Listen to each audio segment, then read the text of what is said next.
I am a different person now. I try to explain that to people, but they just don't seem to understand. I think they really want to understand. It's just that they want their old Jason back, you know, and your friends aren't the sit back and wait types. You've met Carly. All my relationships, they're just one-sided. Everyone has these lifetimes of memories and feelings. I just don't share them. Like this story you're telling me, it's beautiful. But it's not a memory to me, it's a story. Hmm.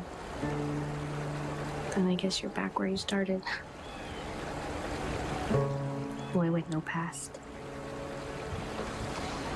Except the difference is now that I have a future. And that's all because of you.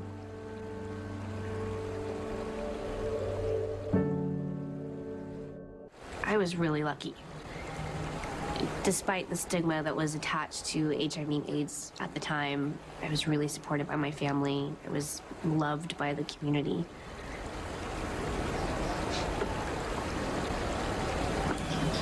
Not too many people would consider themselves lucky. You're pretty amazing. Well, I guess that's me, you know. Lucky Robin, always trying to make the best of things.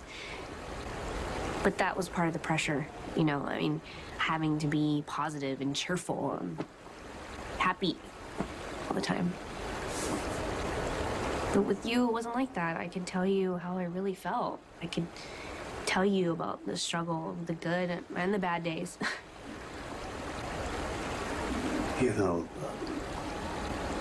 the way you talk about how I used to be, it's so different from everybody else.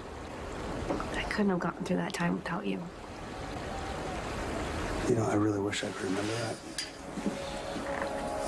But I would love to hear about it if you don't mind.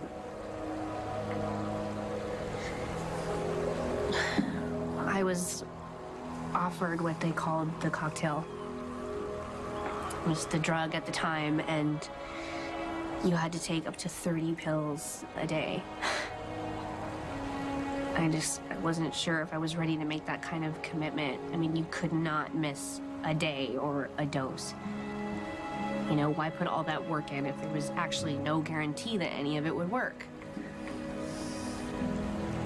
That was really just an excuse. I had already made peace with dying. And I was afraid to hope that I could have a future. So I talked to you about it. And I told you that I didn't know what I wanted to do, and you said that you would support me no matter what. And that if I wanted to refuse the cocktail, I had every right to do so. It is your life.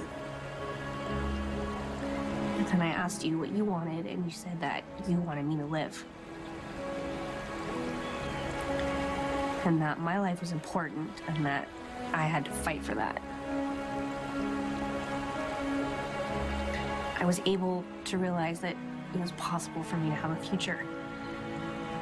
And so everything that I've done since then, becoming a doctor, becoming a wife, becoming Emma's mother,